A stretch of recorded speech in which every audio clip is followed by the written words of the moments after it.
I feel like the best signals sort of speak to something broader and deeper that is hard to quantify otherwise, where you're talking about something that might be somewhat amorphous or difficult to describe, or that everybody is aware of it, but they have a hard time defining it. Like, and that goes back to sort of what makes you good at this job, like what makes you capable of doing this work is being attuned in a certain way and being willing to countenance the things that aren't yet seen, but which are nonetheless present, and being comfortable with that ambiguity. Yeah. Rather than trying to, get rid of it. Exercise foresight, poor eyesight, couldn't fist fight, had to overcompensate. Learn to be clairvoyant, see around corners, read signals and warnings, interpret omens, respond accordingly. Broadcast from later, where we exchange weak signals of change and try to understand their significance. A weak signal of change is just something we notice that we don't fully understand yet, but we suspect might be meaningful in shaping the futures of our lives and society. It's an event, an idea, an issue, some other emergent development. And from later, we're steadily soaking up those signals and trying to make sense of what's changing. And on these broadcasts, we give a glimpse of an early part of the foresight process. This is what it looks like when you're trying to understand something that you don't know anything about. It is structured like show and tell. A few of us bring in a signal we've noticed. The rest of us do not know what that item is in advance. Collectively, we're trying to make sense of it and speculate on where it might lead. If you're listening and you feel lost and you don't understand what we're talking about, that's not a problem. Neither do we. This is literally the newest stuff we know about. If you're listening and you like it, you think this is a good idea to practice this practice, I encourage you to formalize something like it with your friends or colleagues. Let us know, please. Subscribe, comment. Otherwise, get at us with feedback. Tell us who you think should join one of these conversations in the future. I don't know anything. We're all just trying to figure it out as we go. So today on the Room Call, we have myself, Robert Bolton, our producer, Jeremy Glenn, and it's the Changeist Takeover. I'm humbled to be joined by Cox-Smith, Susan Cox-Smith, and Madeline Ashby. It's the first time I've allowed myself to be outnumbered. So welcome, everyone. That's not going to happen again. Trust me. Scott and Madeline wrote the book, How to Future. Madeline, also a prolific and accomplished sci-fi writer.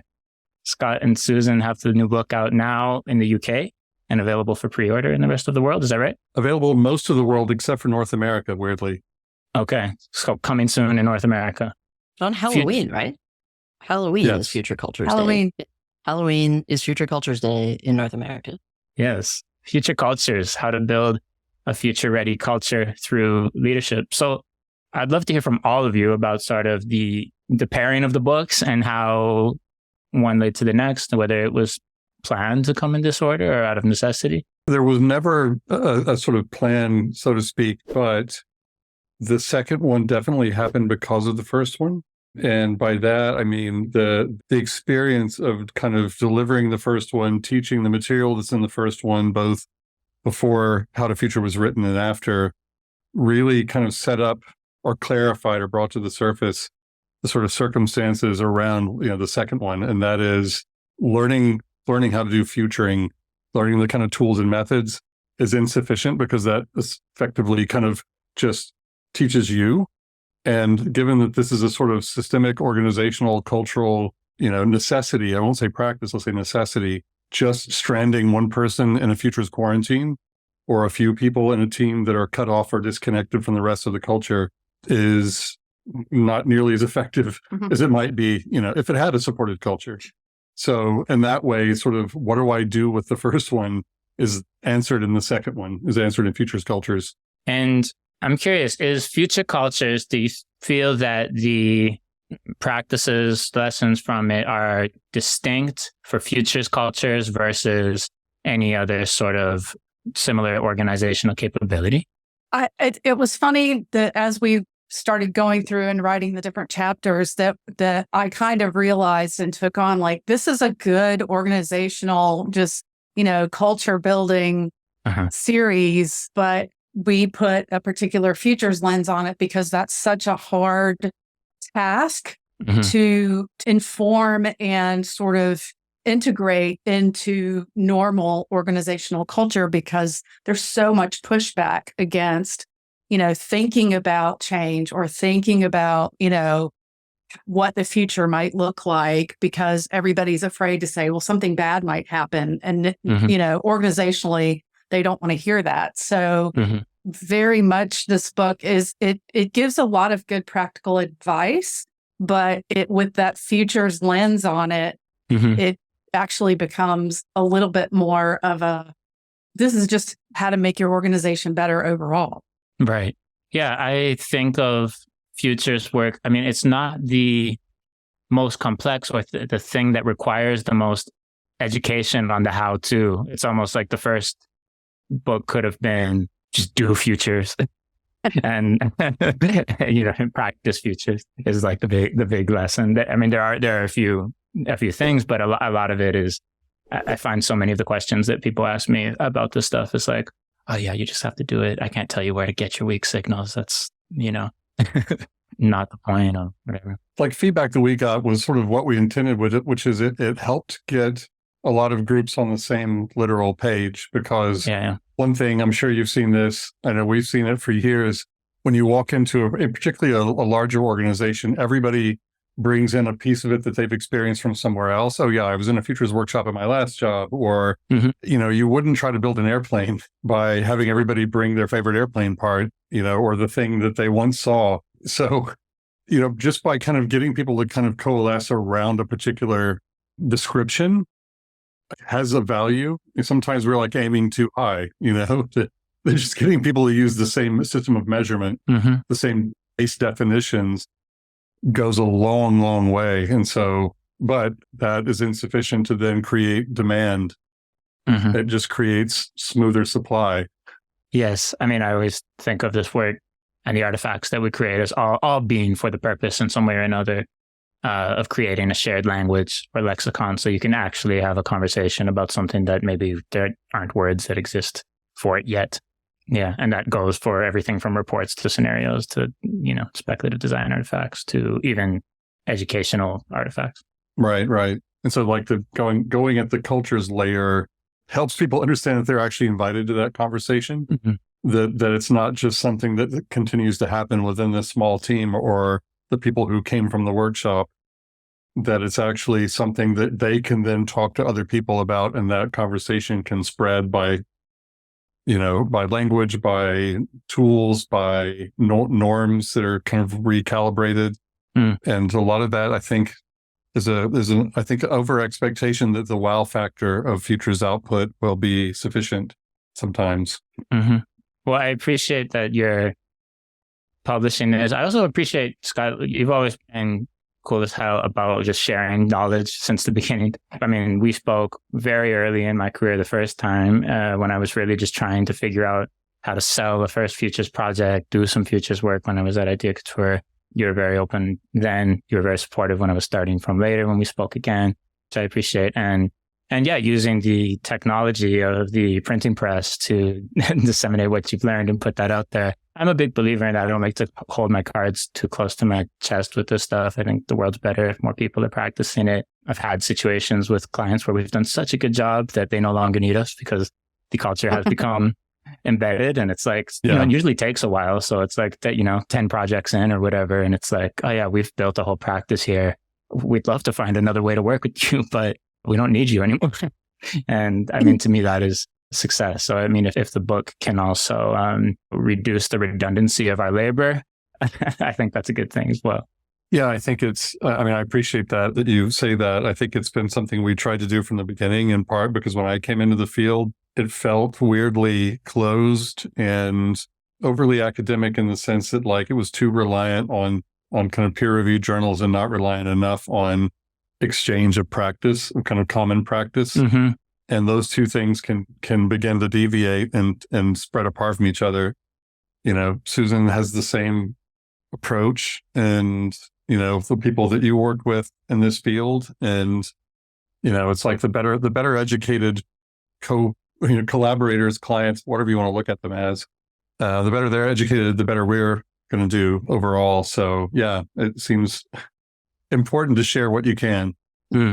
A question, maybe I'll start with Madeline on this. I would love to hear your take on how you see what is the landscape of futures work, if there are several continents or something in terms of the types of futurists or whatever, however you want to put it, however you want to place that, types of organizations or just types of ways of approaching the work. And then where do you situate yourself? And I'm curious to hear everyone. This is a really easy way to get myself in trouble. That's a good question. So I think the idea of futures has been spreading and spreading and spreading to the point where a lot of people call themselves futurists without necessarily having taken sort of a disciplinary training. I think that futures has always been sort of like martial arts. It's determined by lineages. It's determined by the master or guru who taught you and your vision or your way of finding a vision or your way of organizing information, sort of your lexicon, your pedagogy, your epistemology, the way that you organize information and knowledge will be influenced by the people, either the school or the practitioners that you learned from. So I think it's almost dominated more by figures rather than by individual interpretations of a discipline. So I think that there's that. I think also that the idea of futures work has really percolated and gone into a bunch of different disciplines, which is appropriate because as the future gets more dire, more people should be talking about it. Nothing gets helped by people sort of ignoring the problem. With that said, there's a difference between sort of being interested in the future and then actively seeking to develop rigorous, grounded, well-informed, possible visions of it or possible futures that we can sort of walk people around through.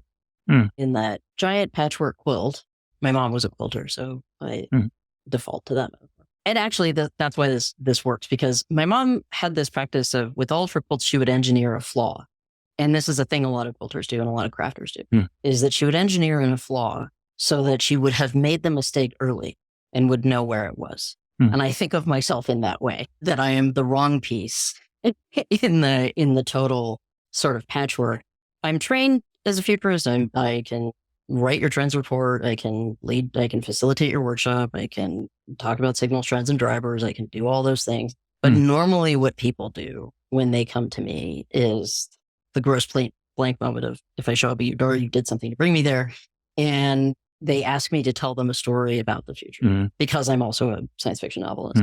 And most of my work is about using storytelling to help people have a conversation about different possible futures, and also to see the fact that the future does not exist, that there are many possible futures. And in fact, they all unfold at the same time in different areas all at once.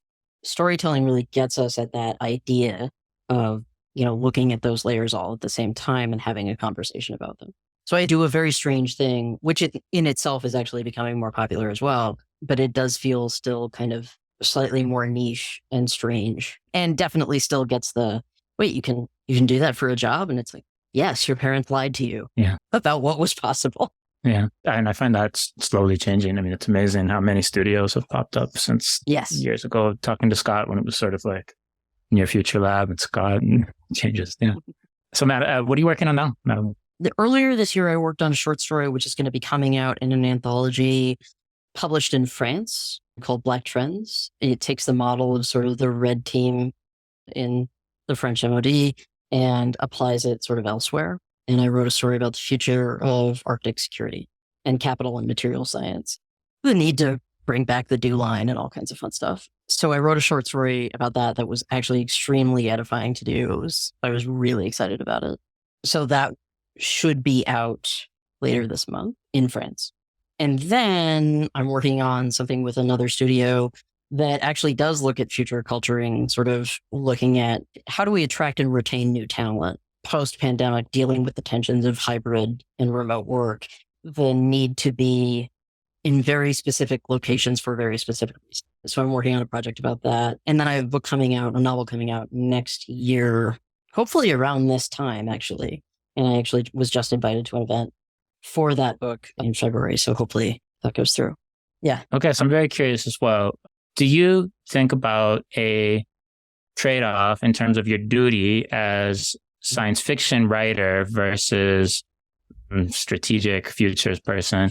And I'm thinking maybe more as a writer, the duty to make me read the next sentence versus something else versus make me know that this potential future is possible and that there are many others, or that it might be dire, or that there might be, right, some other outcome. What I wish I had done earlier in my career was more sort of being more open about the position that the story came from. This is where this came from. This is what I was thinking about, rather than explaining something later. Because to me, I think you still have the obligation to you have to tell a story that holds people's attention long enough that they finish it. Mm-hmm. It has to go that way. What I've tried to do in the recent past, I wrote a short story for MIT Press about the time period 5 years after lockdown. I basically hung that short story on sort of a Hallmark romance template. It was about, food security and domestic terror and real estate and boarding schools. But I hung it on this Hallmark romance template about, will the lonely farmer sell to the big city lawyer who comes in from town? Very recognizable template. And it's the short story of mine that received the fewest notes because it was hung. It was draped over this something that people very recognizable thing that people immediately understood. It did not need a lot of explanation, which gave me more time to talk about the concepts and talk about the events and talk about what the reality on the ground was for these people, for these characters.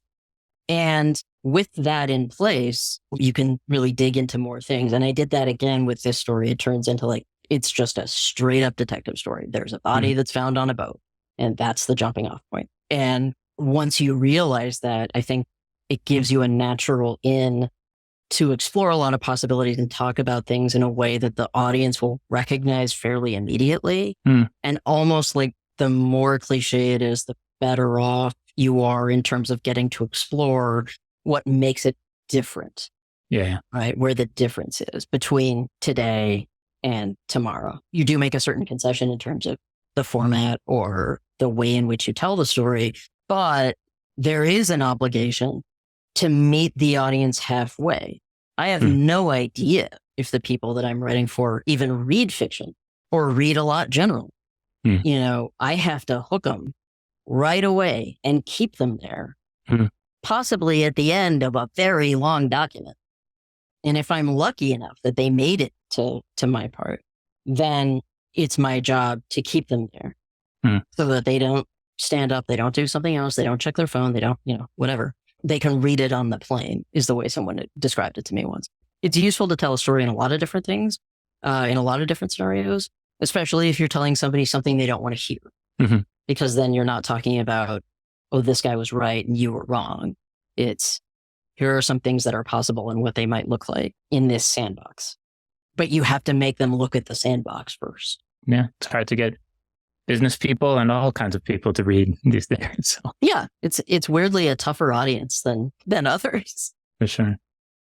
Scott and Susan, any thoughts on the landscape question, the previous question? Well, everything I know about futures, I learned from this man. So that has definitely colored my worldview of futures and futurists. It's a tragedy.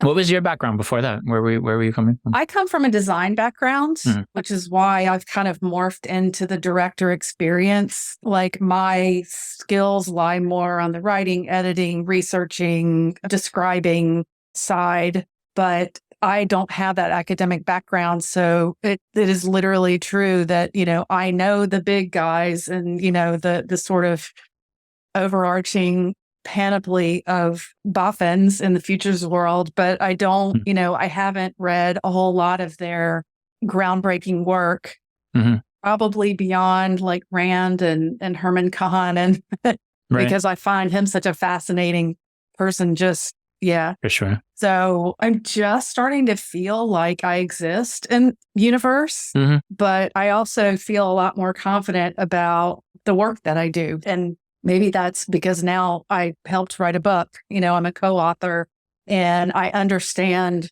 the process and the system that we described. So I feel much more comfortable that I can actually do the work. So I guess that's kind of where I live.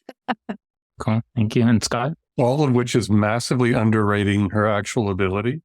Yeah. Even though we set up the company together, I pulled her quite quite strongly from where she was working into this work, in part because knowing somebody decades prior, you have a sense for the kinds of people. I mean, yes, this is a teachable skill set.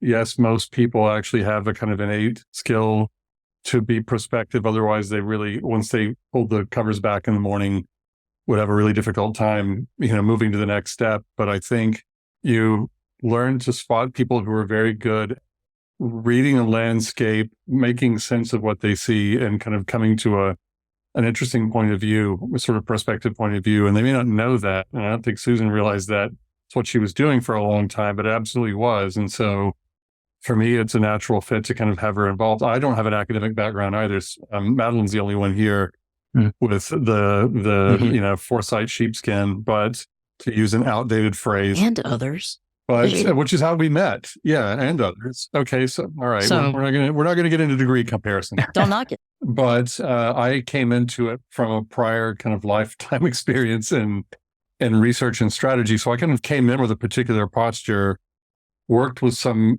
people who are kind of well respected, and I think half the team I worked with came out of the Houston program, the other half came out of Data's program at Manoa. Mm-hmm. And so there was equal representation of both.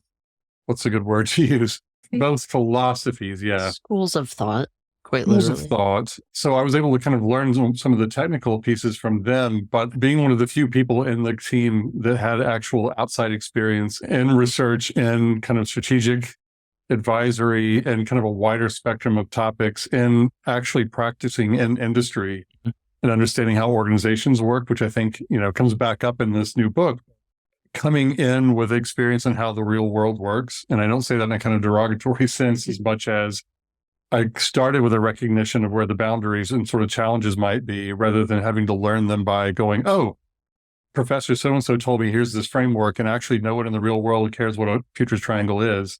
I'm just picking a thing at random because it's on the screen in front of me. But I think that matters. And so it colors our approach very much, because I think we're very pragmatic, very applied, and also very willing to kind of bend and mix methodologies from both within and without the field to get to the goal, which is shifting someone's perspective or shifting an organizational perspective on a critical topic, hopefully in a way that can open up a pathway to action. And that doesn't always, in fact, it hardly ever these days looks like what people who come from a foresight education would say looks like what they just got taught. And so, yeah, I think it colors how we do what we do, it colors how we apply it. It comes back to the kind of, the tactical approach. Yeah. And I think I always wanted to kind of experiment. Where I was experimenting in my prior role I worked for Social Technologies, which was offspring of Coates and Jarrett. So it had a kind of lineage in the futures field going back generations. Right. But what I encountered was I felt like a lack of experimentation, and also an unawareness of what I was running into early on around the convergence of design and futures work, which I was lucky enough to be working on very early in that convergence. So I looked at all of that and thought, actually, we need to be doing this ourselves, because I'm never going to get clearance to do what I want to do. And if I screw up, then it's my problem. Which in itself is a really artistic position. Like, one, that's the artist's way, I would say, is like, no, I have an idea and I believe in it and I am going to make it happen. Yeah. Which is where I think like the art and the business sort of line up. But I think also if all of these practices are sort of martial arts, then Changeist is sort of the Jeet Kune Do. It's all the styles together with the sole purpose of getting it done effectively and quickly. We definitely work in a way that recognizes the sort of politics and culture with a small p and a small c, and pushes and pulls at it in a kind of, I'm not a martial arts person, but in a kind of, in a similar way that you're actually trying to work with and against force. Yes. And I think there's the forces around risk mitigation. There are forces around fear of uncertainty. There are forces around cultural cohesion in organizations. And there are also forces around the way people understand and experience insight and change of mind. And I think all of those things, we literally do kind of go into it feeling those contours and trying to kind of shift them in some way. And so I think often when we're running a workshop or a capacity building, exercise, that comes through over time, but it's not always apparent. People think you're going to give them a set of exercises or a discrete sequence of tools that if they operate them in this order will produce an outcome. And really you're trying to teach them how to move the decision space. Yeah. Mm-hmm. Using gentle force.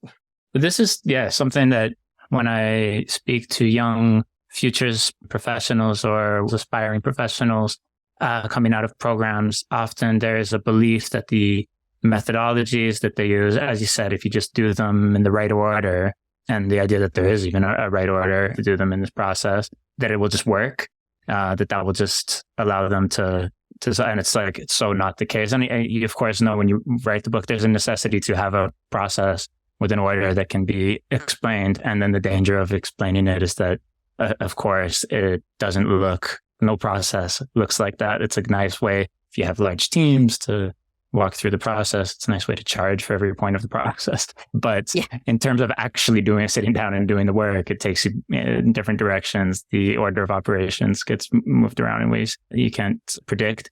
And often I find, especially with the sort of foresight methodologies, they're much more potent as concepts than they are as methods. Methods is almost the wrong word. Like the amount of time that it actually needs to take to explain something like backcasting or wind tunneling, they're extremely valuable as concepts. Reading a paper about how to facilitate them is not something I would wish upon anyone, but but also, like, there's many ways you could go about, and it really depends on the problem, how you're going to apply that. But they're very valuable as concepts. When you haven't heard them, they do a lot. They totally open the mind, I think. If you know what you're there for, then they can provide you some ribbing, some sort of superstructure, but it's the knowing what you're there for part, which I think, doesn't get taught in school and it comes through experience. It's recognizing what's happening when you're not in the room. It's recognizing what's happening several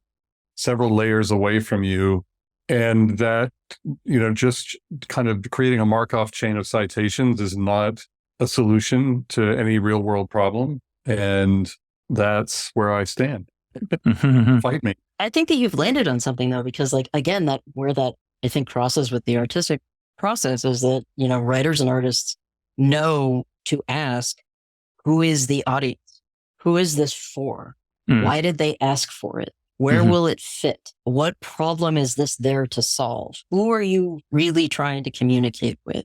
Where is this going? Who will you show this to?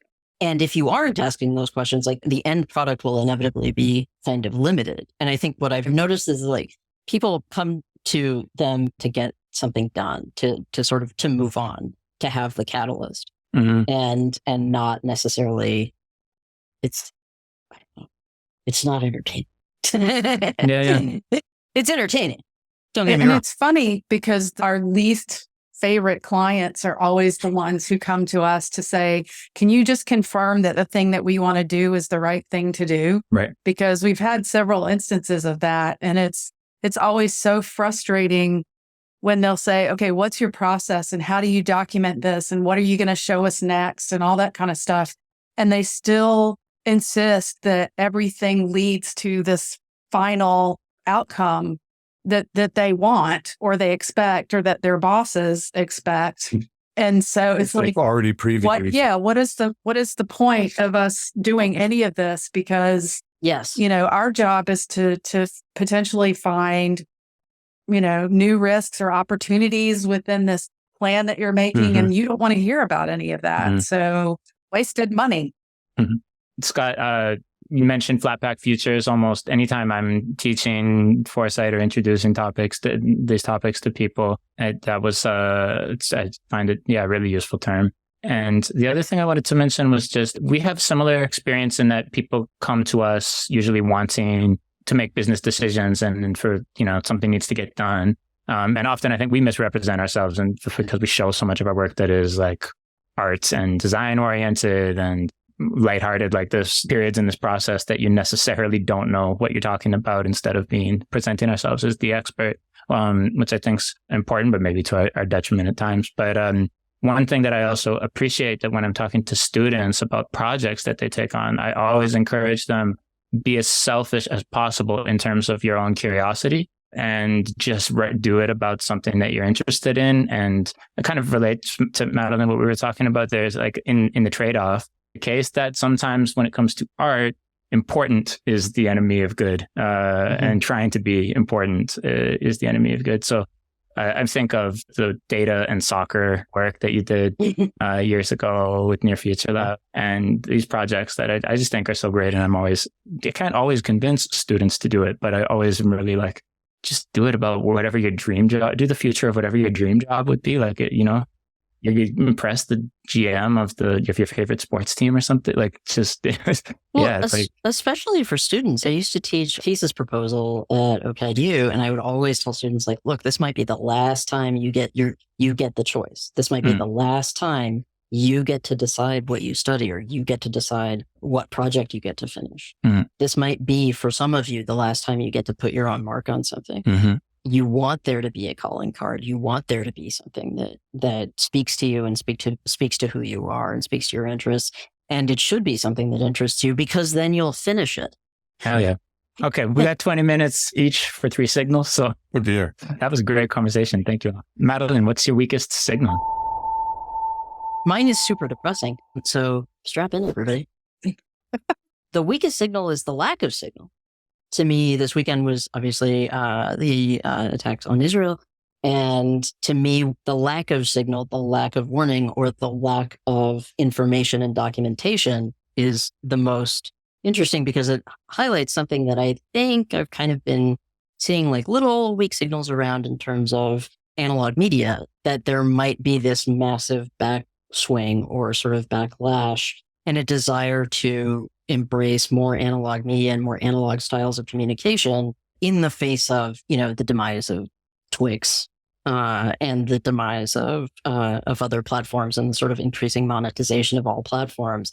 I think that younger people are now fully aware of how surveilled they are and how they are treated as a market category. And I think in order to preserve their own mental health, some of them might be turning back to sort of more analog ways of communicating, or more analog sort of experiences. But the other thing about those styles of media is that they are much harder to observe. And everything that happens at the fringes eventually happens in the mainstream. This is also something that I picked up on when I was writing a piece for Wired this summer about the WGA strike and the SAG strike. This was a thing that television producers and television writers and other people in everything from pornography to production design told me, look, all these people are just trying to do is invent television. They just want it to go back. Eventually, it will just go back to the way that it was before, but with new brand names, and you're going to pay a higher bill. And so to me, what's really interesting is sort of the possible return of stuff like sneakernets and that kind of hidden, invisible style of communication or style of organization. Because I think as the surveillance gets deeper and as more things are banned in more states, it's going to be the way to preserve your own sense of security and identity, or one way. And the absolute weakest signal for that would be James Comey's yellow legal pad. I wrote the notes on a yellow legal pad and then I put him in a safe. He did not blockchain anything. Yeah. That's what I would say. Like I said, super depressing. So I like where you took it to the yellow legal pad. Is it necessarily depressing? I guess is there not a way to frame this as just the cycle of things? The reason that we're talking about it definitely is. Mm-hmm. But I think overall that return or the popping of a certain bubble is not. Mm-hmm. And that's what we saw with streaming. We're seeing it with other things. Like the thing about a mass communication network is that the hype cycle happens that much faster. And it's also why you see like politicians fail faster. Like everything that would have pushed them to the edge just happens more quickly, right? Because they get the feedback that would have undermined other leaders, that usually took generations to do, now can just happen overnight, right? Mm-hmm. And then so like that weird ego death thing happens to people that inevitably sort of brings them down. The Charles Foster Kane moment, whatever, the Icarus moment happens, and it happens faster. Mm-hmm. And so that means that a lot of platforms and a lot of other things that get designed for that infrastructure also fail that much faster. right? And so inevitably, I think people turn back or try to reinvent, more accurately, they try to reinvent things that existed before. And then they rebrand it and call it something new and whatever. And it's like, we're going to let you have Netflix for free as long as you watch ads. And it's like, oh, congratulations, you've invented television. Yeah.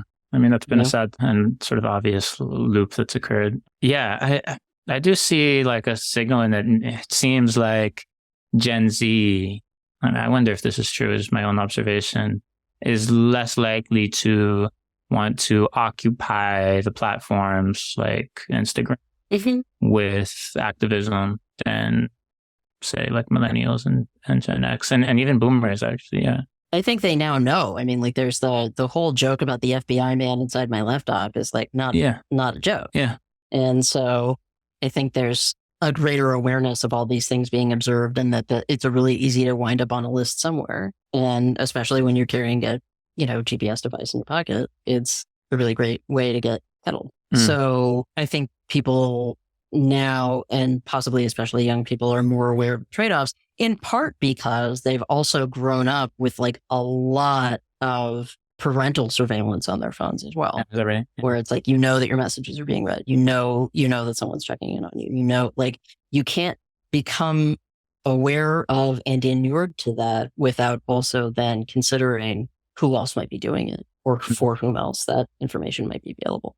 I remember years ago, probably like 2017, hearing my students talk about whether or not they would be able to go to a gay bar in downtown Toronto with their phone because they knew that their parents would track where they were. Right. And so once you're in that mindset, you're going to start thinking about alternatives. Yeah. There's a small part of that it's exciting to me that there are alternatives, especially if people are motivated to take them. It's more scary if it becomes a sort of chilling pink police state situation. And again, it's like, you don't want to only have instructions about how to navigate the oppressive surveillance infrastructures and how to sort of beat them or go undetected. That's sort of, I mean, I guess like the criticism of something like the Green Book, that it's maybe necessary for survival at the time, but also not the revolutionary tool that was going to create the change that was required. So yeah, and so VPNs or going analog and passing notes are, I mean, it's cool if people are doing what they have to do to not have to deal with the feeling of being perceived. But yeah, and there's a whole irony of, we created these democratized broadcast platforms so that we could just like creep on Finstas or whatever.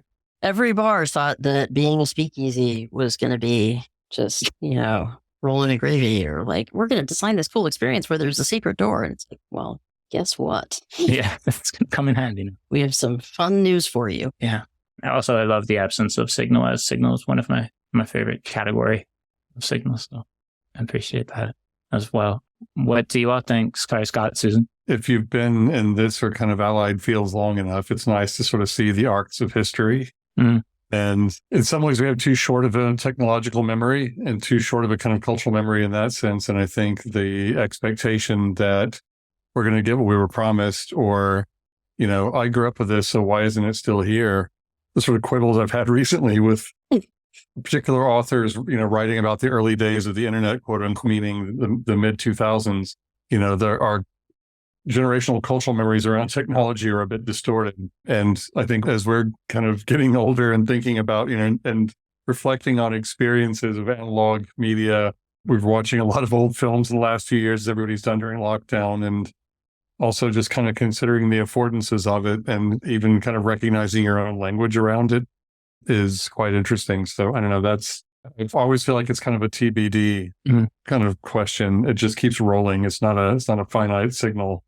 I hate to like even give it any kind of credence to the sort of snowflake bros of cancel culture or whatever, like the canceled snowflakes or whatever, although I think there are very real cases of very harmful cancel culture, but just like almost the mob mentality and the propensity or the risk that we're just all like snitching on ourselves, snitching on each other, and that this is just making it easier to do that, and whether that plays a role, or do you rather leave the citizens sort of out of the policing aspect of this signal?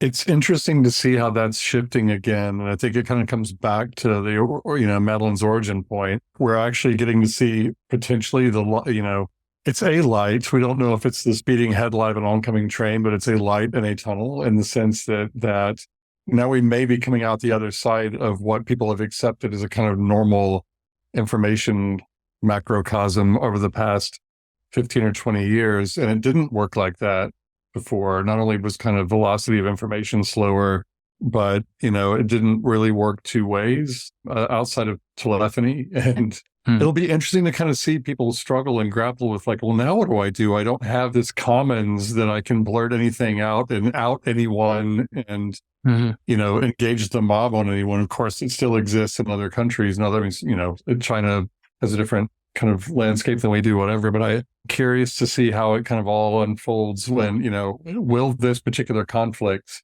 kind of fall back to being a slow media conflict, or does it kind of transmogrify into something completely different? I've been sort of weirdly fascinated with the branded video as, media in the sense of you've seen, for example, how the Russia-Ukraine conflict is playing out.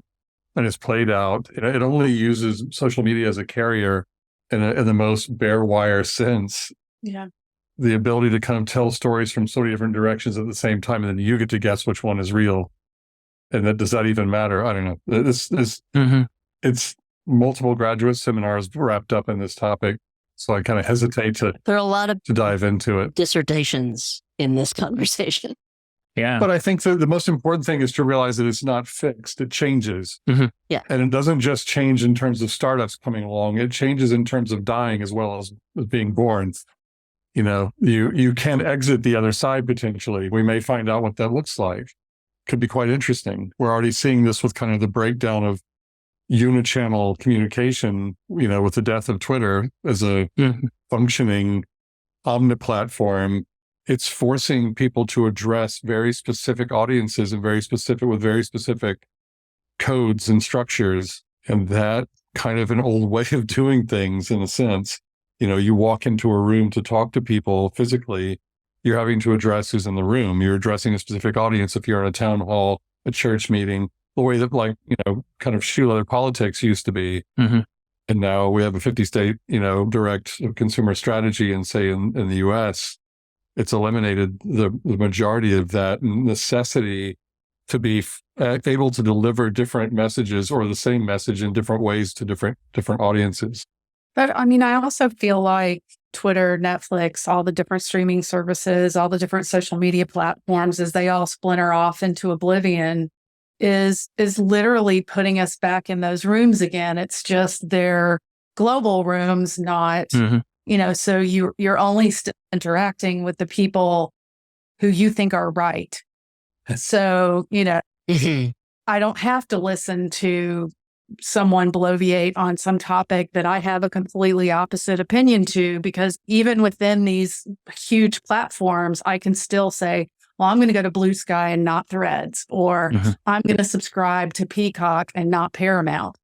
Which, in the podcast work we did, we talked, and this is 2018, we talked specifically about the future of values-shaped media and sort of the island effect that creates. And I think back then we were using examples like Sinclair and then OAN, and this was a project, to kind of look at future media landscapes with a view to understanding how they would kind of pull technology in different directions.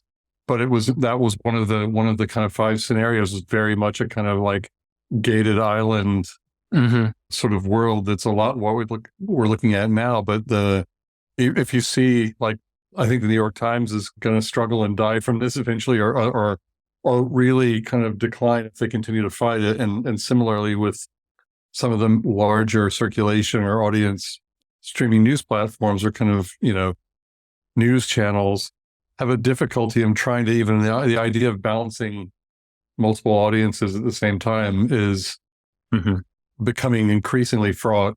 Yeah. It looks ludicrous. Yeah, because it means that you end up defaulting to this sort of mealy-mouthed pablum.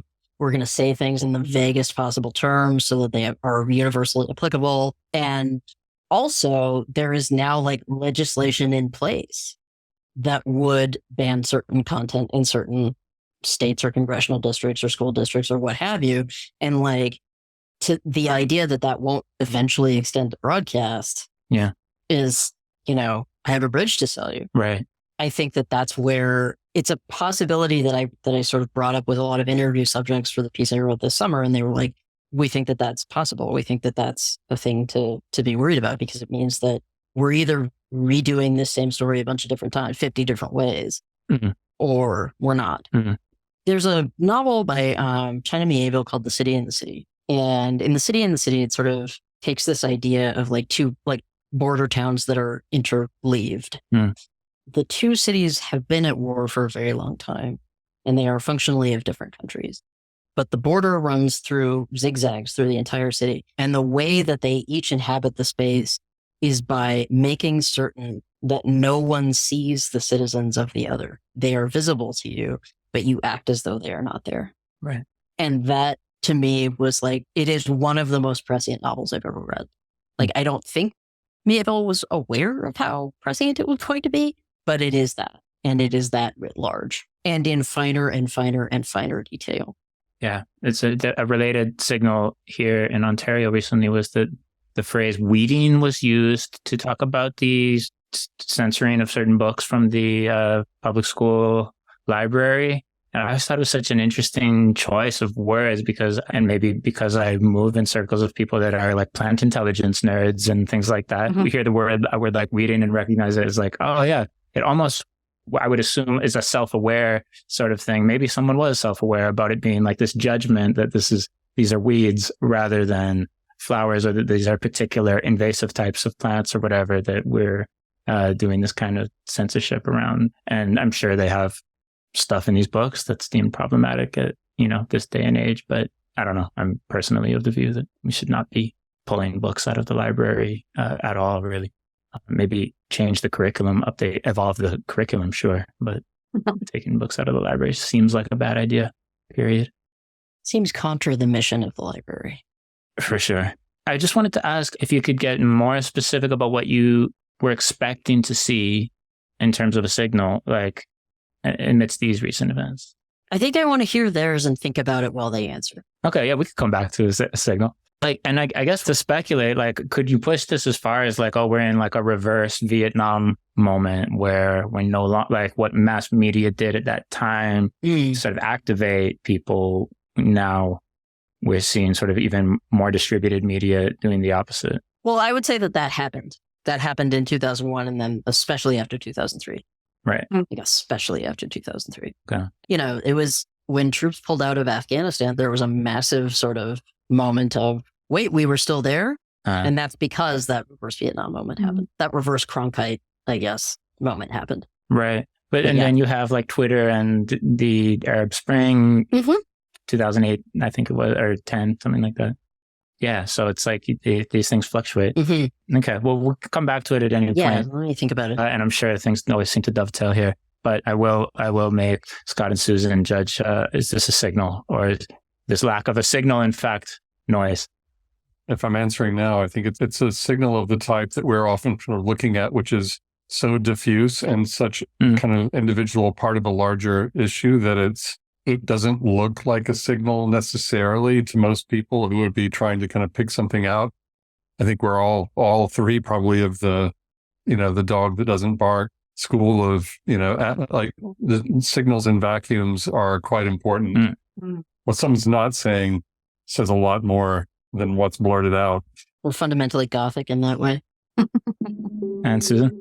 I totally agree. I think there are actually signals out there, but no one is hearing them. And so, again, Madeline's sort of prescient and being able to kind of see and acknowledge that maybe the reason they're not talking about it is because they have goals that we don't know about. I'm not a conspiracy theorist at all, and that kind of sounds like one, but yeah, I think there's definitely a signal in there.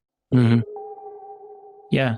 It reminds me of the phrase, the cozy web as well, that we've sort of retreated from the clear net for various reasons, from sort of trolls to surveillance capitalism and data mining and kind of ducked into corners where maybe we are still being surveilled, but we don't feel it in the same way. We don't have that sort of same sense of being perceived and feeling like we can have the conversations we want to. And it's interesting the ways that something with a more positive connotation like cozy web could be used interchangeably with like something with a negative connotation like filter bubble. The hotness of bringing back analog media, I would not be the slightest bit surprised to see internet reporter trend in the New York Times next year about how young people are getting together to watch the news at 6 p.m. on TVs that they bought from MVets.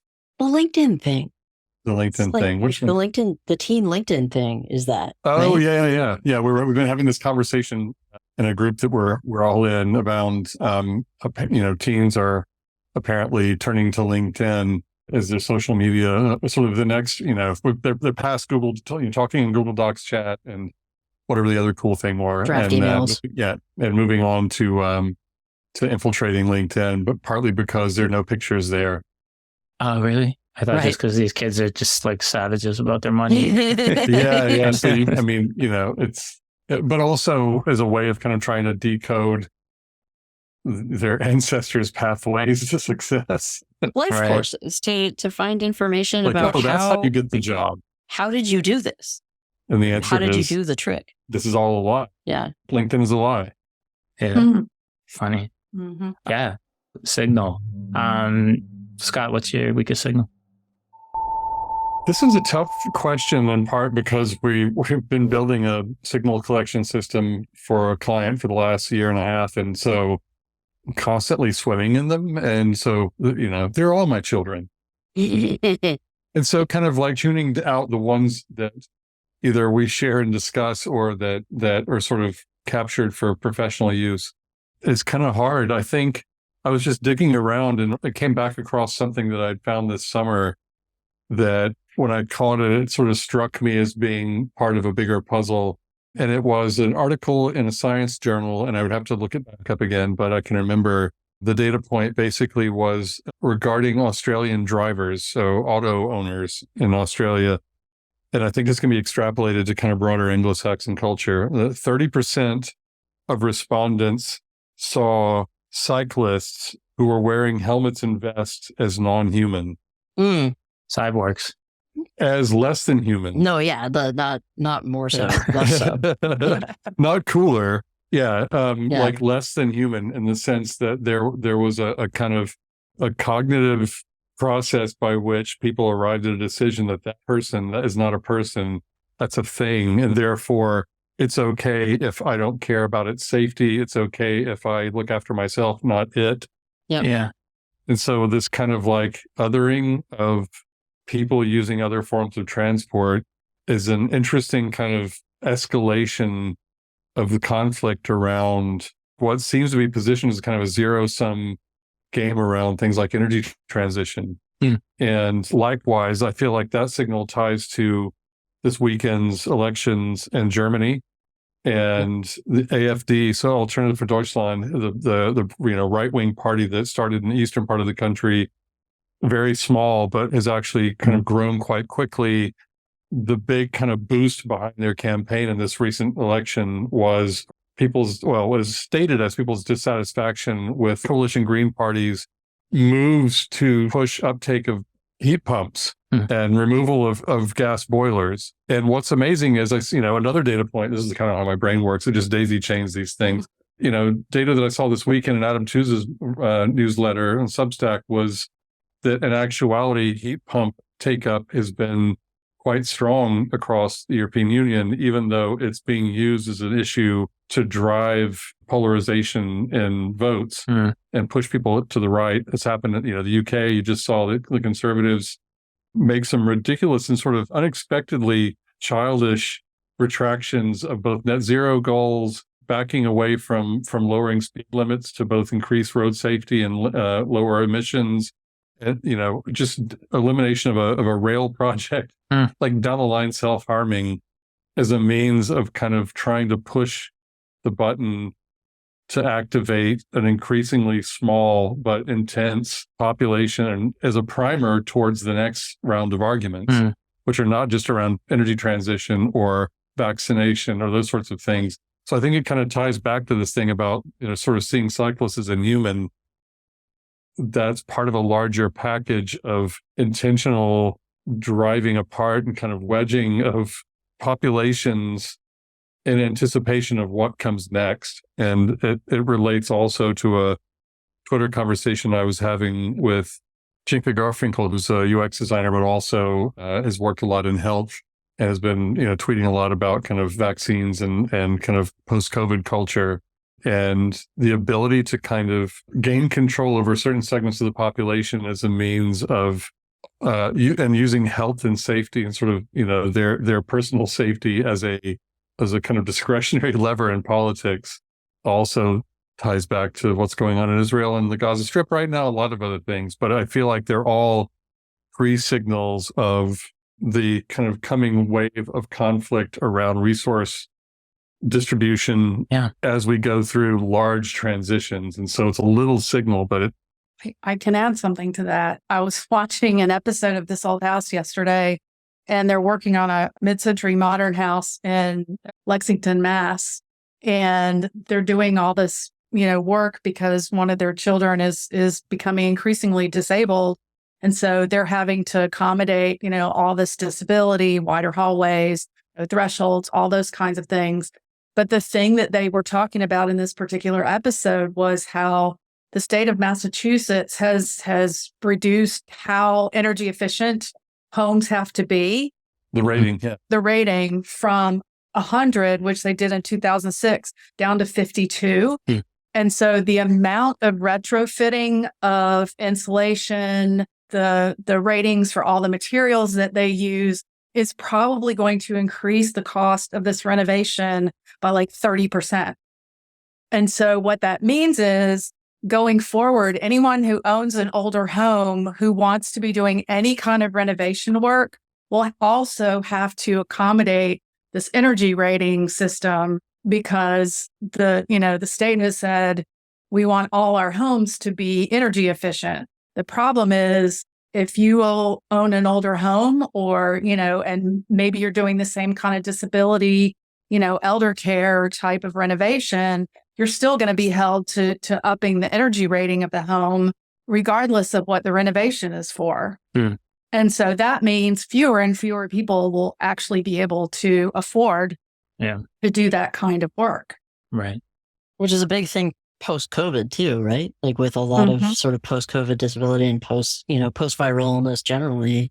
And with the demographic changes that we're seeing in terms of aging, you're going to see more households that are accommodating more people and more, and more kinds of people with different affordance needs. It's kind of a poison pilling of regulation and sort of rulemaking in a way.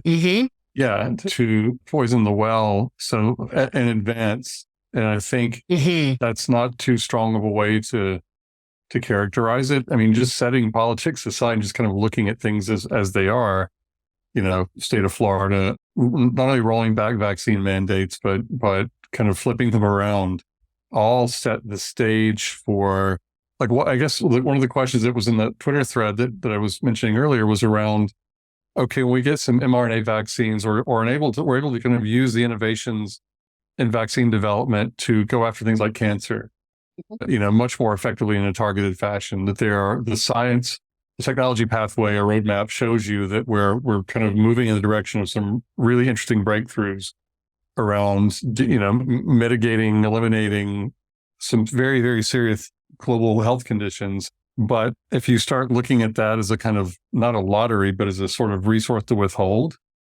in ways other than the way the market healthcare system does for fun, using that as a population control coercive measure, I think those are the things that keep me awake and thinking overnight. Yeah. And that's, a larger kind of systems anticipation. Yeah. What is it about a particular issue that makes it effective for wedging populations, as you put it? I think, getting people where they hurt and getting people where they need things, the cruelty theater sort of approach to resource distribution is already here. Depending on kind of who's in power, you see it more or less. It's definitely the case in places like the UK. the way that things like migration management are handled, and harder times call for weirder measures in the minds of those people, to gesture and other for a minute.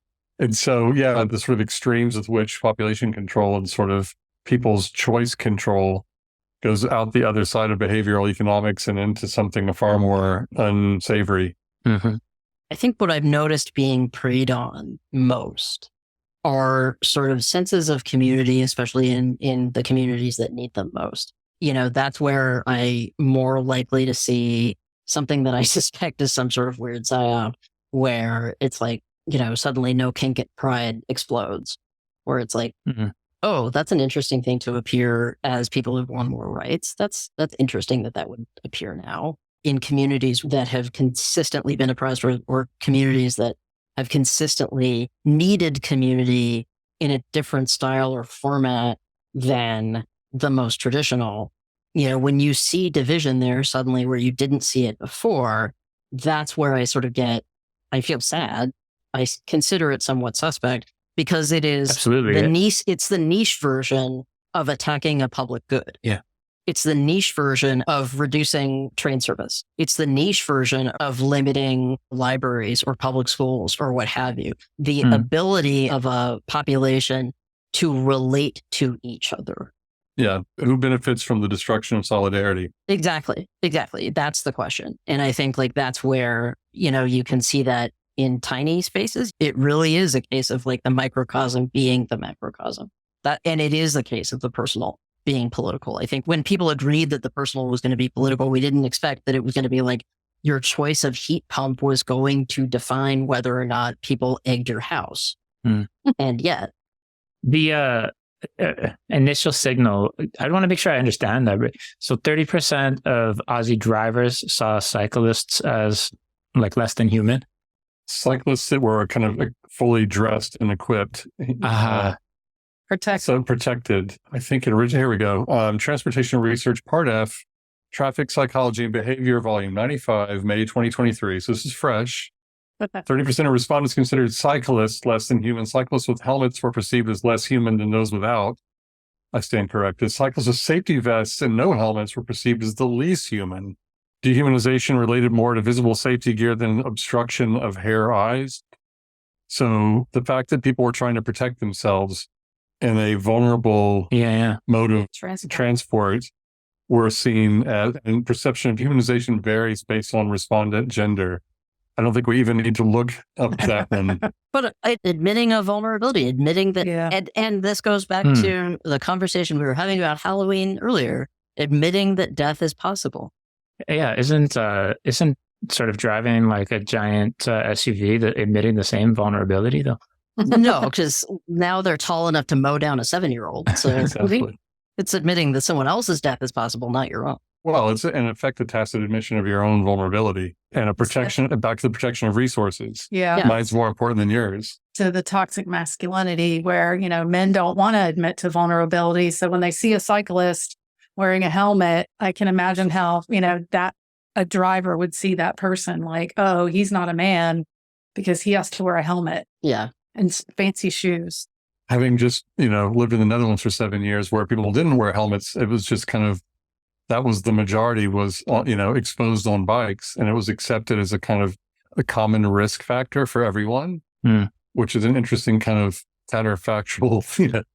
It's the other way around. The idea that, of course, Americans be like, I would, screw those guys. I can't believe they have so much control of the road. And you're thinking, well, you get what you ask for. You've made your country. But I think it was one of those things that just jumped out at me. And it was in a mobility newsletter, with 100 other things. And I really kind of grabbed this and it's like, oh, okay. But it's so much of its time because it's such an analog for masking, wearing masks and in what spaces you wear masks and among whom and who wears them and who doesn't. It's also an analog for stuff like vaccines, hand washing, whatever. But it's interesting that was the question in an era where in order to, make a simple purchase, you have to identify what a cyclist is to train the vision system on a car that will probably explode, once the earth hits a certain temperature. That's another cruel irony of the situation. Just kind of glancing at the article now, and they did use a visual scale running from cockroach to fully ambulatory human. And they presumably asked people to point where on the scale they thought that cyclist was. So it's like the uncanny parkway. It's really good. But it also, it kind of goes back to some very dark, periods of rhetoric, both in the past and I think we're living in one right now, this weekend. For sure. The dehumanization of the other side. Yep. I just read Metamorphosis for the first time, actually. It's good. I still remember a Charlie Brown version of that where... Oh, yeah. Yeah, he wakes up, is a cockroach wearing a Charlie Brown shirt, but it's all done like Charles Schultz. This was from a comic book from like 30 years ago. That's great. But I used to have that on my wall in my office, and it was like, he opens the door and, Lucy goes, oh, again. See how quickly we can get off track. Did he finally get the football because he had more legs? And it was just, good old Gregor Brown. Okay. On that note. Signal or noise, Madeline? In terms of what I think about that, no, I think it's totally signaling. Like, I don't normally respond to statistics, but I think that they really tell the story for people in a really quick and concise way. Having them there is really valuable, not least because they are easily turned into graphics that like sort of communicate to different audiences that might not want to grab the sentence. And so I think that there's a value in looking at those things. And I think it defines, I feel like the best signals sort of speak to something broader and deeper that is hard to quantify otherwise. And that I think is a really good example where you're talking about something that might be somewhat amorphous or difficult to describe, or that everybody is aware of it, but they have a hard time defining it. Like, and that goes back to sort of what makes you good at this job. Like, what makes you capable of doing this work is being attuned in a certain way and being willing to countenance the things that aren't yet seen, but which are nonetheless present, and being comfortable with that ambiguity. Yeah. Rather than trying to, get rid of it. To even emphasize that, I would say in this case, the existence of the survey question is like the signal. Who cares what the exact statistic was, thing, right? Yeah. Like the fact that we're talking about it, that somebody needed to ask that is because like who sponsored that study? Yeah, is that right? Like, why would you ask that? Yeah. And for whom? And so on. Like, listen, I do YouGov surveys just for research to see what they're asking about, and it's very enlightening to do these, to see how they frame the questions and, what topics they're asking about. So I always find it really fascinating just to go through and do one once a week. And then take a Silkwood shower. Yes, exactly. Why are you scrubbing so much? Susan, cyclists as insects, signal or noise? Signal. Okay. And yeah, it's a signal. What is your weakest signal, Susan? Well, there was an article in the Wall Street Journal last week. Yeah. The headline being America's food giants confront the Ozempic era. Oh, yeah. And their statistic was that nearly 7% of the population is projected to be on weight loss drugs in 2035. Yeah. And this one really nicely segues with all of the other potential signals, because it's more about, big food getting in a fight with big pharma. Because if you think about it, in the past, big pharma has always tried to create drugs that help people alleviate the symptoms of problems that are sometimes caused by big food. But now they're like directly in opposition to, if you can make people stop eating fattening food and they lose weight, then, where are all their food sales going to go? So I thought that was a really, really interesting article. And, the Ozempic thing has gotten so big. There was a headline in the New York Times about how is the Ozempic shortage affecting people trying to lose weight? And it's like, that's an off-label prescription for this drug, but you just put it right there in the headline. Like, people want it. The reason there's a shortage is because people who can't get it prescribed on label are getting it prescribed off label. And then today, Tressie McMillan Cottom wrote an article about how she had to change doctors because her doctor tried to retest her A1C level so that she could get on label Ozempic to lose weight on the assumption that because she's considered overweight, that she would want to take the drug to change her form, shape. And so I just think there's a reckoning coming because so many people who actually do need this class of drugs and who would benefit from being able to lose some weight, to be more healthy, to not be pre-diabetic or diabetic anymore, are the ones who are not getting access to it.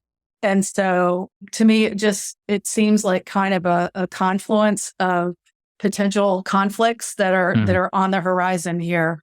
The earlier signal about how the sales were so substantial for two of the main producers of this class of drug are Danish, and it's been affecting the currency exchange rates because it's actually having a substantial impact on the Danish GDP. Isn't it like 30%? It's yeah. And so they've had to, you're now having kind of central bank having to take notice that the demand is spiked so substantially that it's creating kind of currency fluctuations. That was the sort of pre-signal. But back to the kind of resource management thing, what Tressy's Dr. Cotham's doctor is doing, making assumptions. Well, and she said she goes to a concierge health service because she can afford it. And that lets her choose doctors that don't body shame her or talk down to her or, that is so common for women and especially women of color. So, I mean, there's a lot percolating in all of this right now. To your credit, this is actually a signal that came up in 2019 when we were working on some work for Nesta around their mission around kind of healthy start and nutrition and kind of those patterns in the UK. And I can recall being in the meeting where Susan brought that signal to the table and said, this is something we need to be looking at because it's the state the NHS is in and the cost of being overweight and diabetic and all of those secondary kind of illnesses will put the government in an interesting position to make decisions around the availability of this, back to resource availability, who gets it and who doesn't, and for what reason. And that's also, New York City seeing it sold out on the Upper West Side, but, also not available to other populations. I've seen that in newspapers in the Middle East, where certain people who can afford it and go to a doctor who they can persuade to provide it to them are getting first access to a resource that may actually have quite important impacts for people who are challenged by some of the behavioral impacts that the medication actually makes around obsessive compulsive disorders, smoking, alcohol, gambling, purchasing, all of it. Right. All those things I do. Exactly. Well, no, I mean, I think you're right because I think there's going to be that moment of do you lose your kids because you're not taking it? Do you lose your position because you're not taking it eventually and stuff? And that goes to that massive uptake, which I think is probably fairly accurate as long as they can make more of it because we used to think that there would not be a huge number of people on Paxil, Zoloft, whatever. Now that's not the case. There was a time when the birth control pill was new and now it changes hormone levels in water. That's where things are and that's how things tend to go as long as they are available, which is a whole different thing.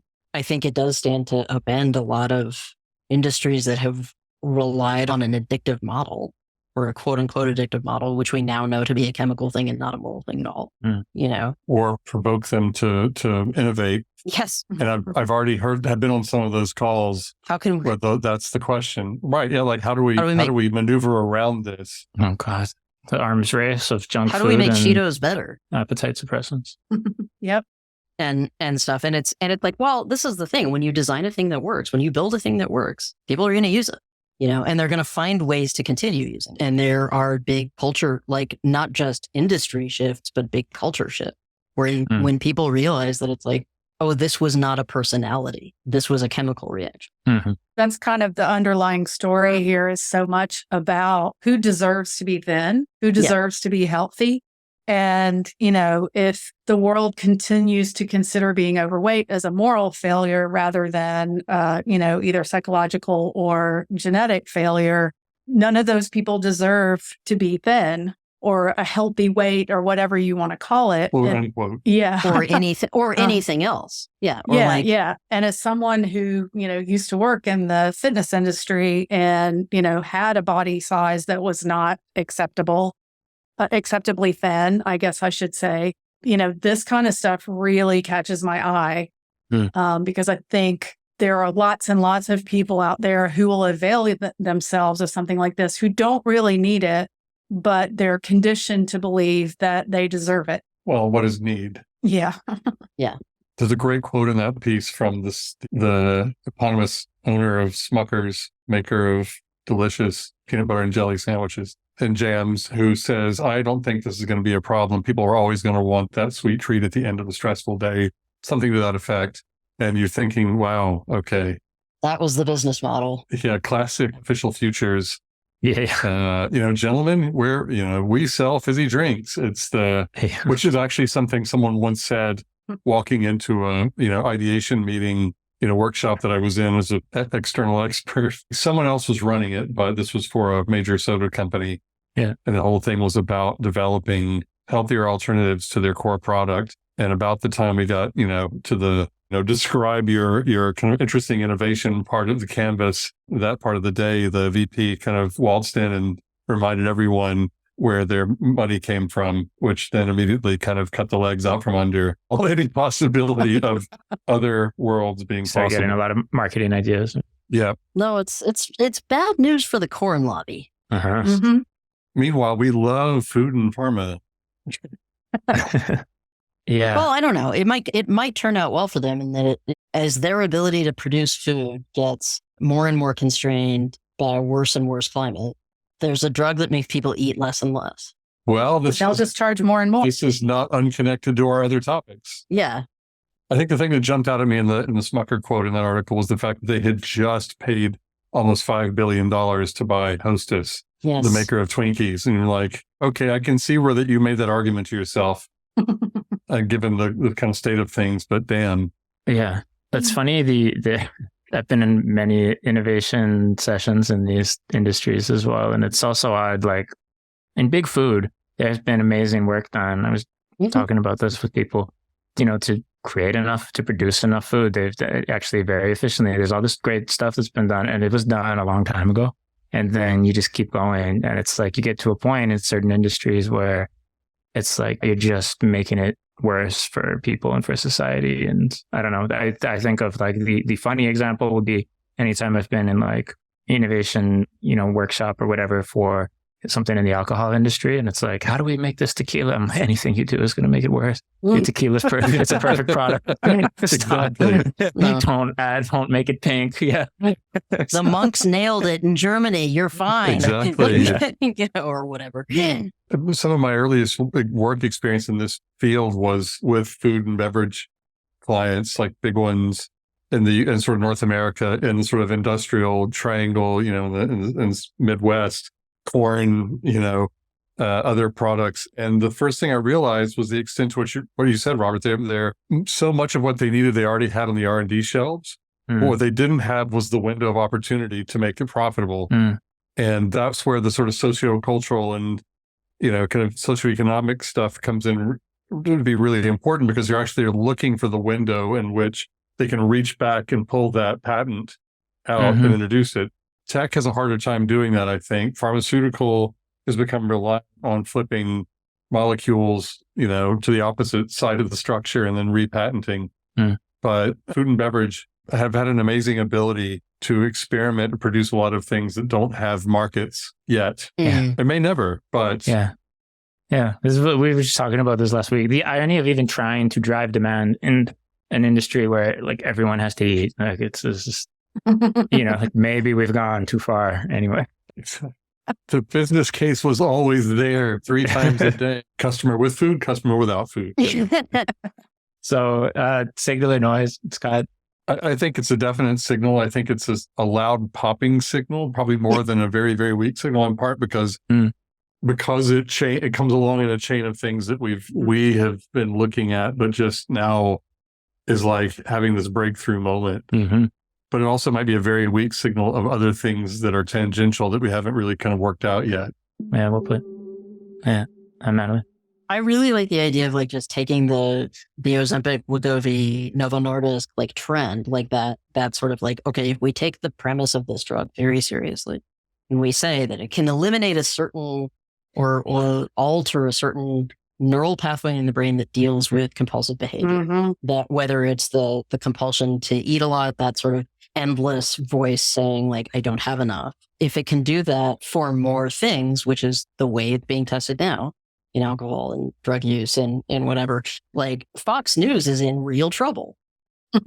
And the prison system is going to get very interesting. Like a lot of, and so is Twitter. Yeah, like it's endlessly scrolling gets a lot less attractive. If your incentive mechanisms are destroyed internally. Well, not even destroyed, just actually finally being met. I mean, if you are achieving like what for you is a healthier state, it's really interesting what falls away and what comes forward. I think for everybody, this is different. If you are in a position where you have not been treated or treated adequately, and you've been self-medicating through whatever, and then suddenly something is available in part because it's either made available or becomes more broadly available or for whatever reason, it's really interesting to think about what might change, because that quote unquote addictive business model or compulsive business model isn't just food, and it isn't just alcohol, and it isn't just cigarettes. It's a lot of things. Ladies and gentlemen, start your future's wheels. Yeah. It's a great one for that. Signal. I'd say, like some of it you said, Scott, it's a strong signal in a way, but also for me, this was not on my radar. I'm impressed that you had it in 2019. Like this was something that's been on my radar for the past week or something. And I was like, oh, this is a really interesting story. I just didn't consider that there would be a drug that would have that economic effect on consumer confection as like the obvious first consequence. Now, I didn't recognize sort of how big and how consequential those implications could be. And then, as you mentioned, there's so many other spokes on this wheel and ones that we're not even, thinking about or talking about. And I'll be following closely and very interested in what comes out and how this unfolds. So, Signal, broadcast from later. Thank you all so much for being here. Thank you. Thank you. It's been fun.